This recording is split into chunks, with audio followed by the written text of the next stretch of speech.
Laughter echoed through the restaurant that afternoon, the harsh, thoughtless kind that cuts through souls.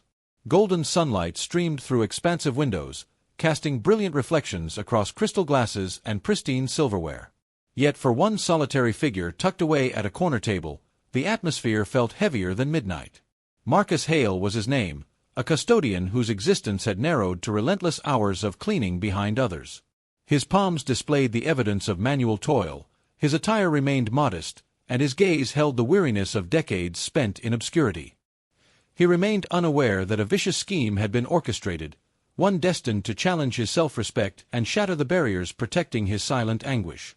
A blind date had been orchestrated for him, born not from compassion, but from malice, a performance designed to degrade him publicly. However, destiny harbored different intentions. Intentions that none present in that establishment could have anticipated.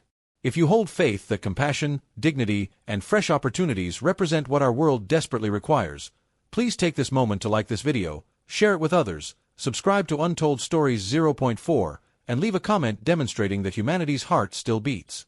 Your engagement enables stories such as this to reach additional souls seeking hope. Marcus had perpetually dwelled within the shadows cast by achievement. At Preston and Cole Industries, an enterprise radiating affluence and status, he remained the unseen figure guiding his mop across polished marble.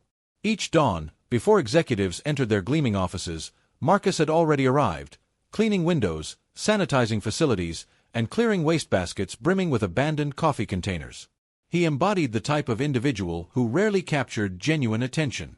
For most, he existed merely as a uniform, a peripheral presence in their realm of aspiration. Beneath his reserved demeanor, however, lived a man who had once harbored dreams of engineering, who had previously spent countless nights studying with architectural plans spread across his workspace. Yet existence had delivered devastating setbacks.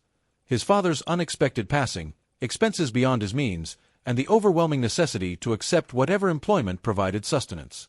Friday marked the day their malicious strategy materialized.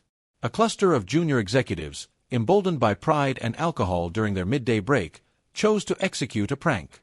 They persuaded Marcus that a woman desired to meet him for a blind encounter, someone who had been observing his gentle nature and dedication. Marcus felt uncertain. His mirror frequently reminded him that life had stolen his vitality, leaving behind rough skin and exhausted features. Yet the possibility of connection called to him. Following years of isolation, the concept of someone truly perceiving him proved irresistible. He consented, oblivious that he was stepping into deception. The establishment they directed him to was sophisticated. The variety of venue Marcus had never entered independently. He donned his finest shirt, pressed meticulously the previous evening, and his vintage timepiece, his father's memento, caught faint light beneath the sunshine. He waited anxiously, fidgeting in his chair, while across the dining room, the group of men observed, chuckling and filming, anticipating the degradation to commence. Then she entered. Evelyn Carrington, the CEO of the identical corporation Marcus maintained daily. She appeared refined, clothed in an understated navy dress that projected authority without pretension. Her hair was elegantly secured, her bearing poised, her aura magnetic. Marcus stiffened when she neared his table, convinced some error had occurred. He remained ignorant that she had discovered the heartless prank moments before. Evelyn had caught the laughter from the junior executives and uncovered their plot. She could have disregarded it, departed, and allowed the humiliation to proceed, yet something within her spirit awakened. She had matured observing her single mother labor countless hours as a cleaner, dismissed and ignored by her employers.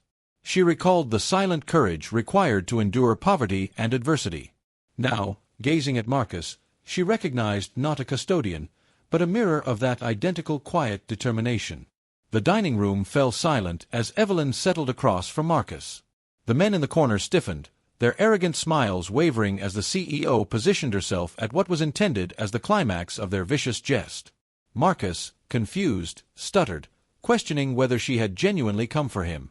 Evelyn smiled gently, her expression compassionate yet firm, and confirmed that she had. In that instant, the energy transformed.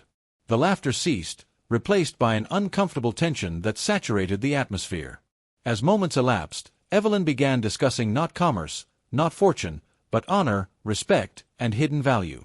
She reflected on how civilization judged individuals by positions and material goods, neglecting that the world functioned because of those who labored silently behind the scenes.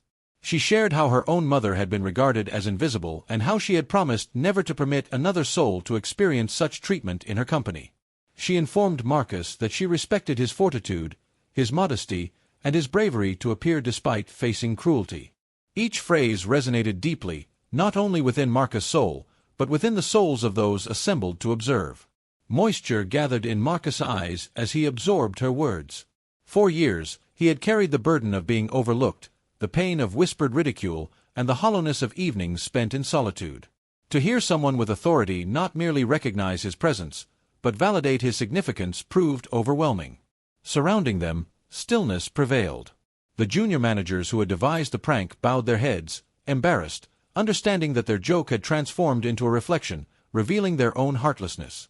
Several shifted uneasily, their wine glasses remaining untouched, their amusement extinguished.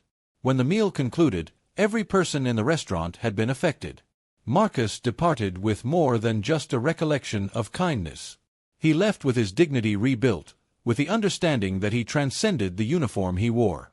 Evelyn had not merely protected him, she had reminded everyone present that humanity is not measured by rank, but by character. When Marcus returned to work the subsequent Monday, the environment felt transformed. The account had circulated through office whispers, how the CEO had defended the janitor, how she had demonstrated that titles hold no meaning without compassion. Colleagues acknowledged Marcus differently that morning, some offering apologies, others showing genuine respect. For the first occasion in years, he felt acknowledged. If this narrative moved your heart, I request from the depths of my soul that you please like this video, share it with someone requiring hope today, and subscribe to Untold Stories 0.4 so that collectively we can distribute more accounts of bravery, respect, and empathy in a world that frequently overlooks them.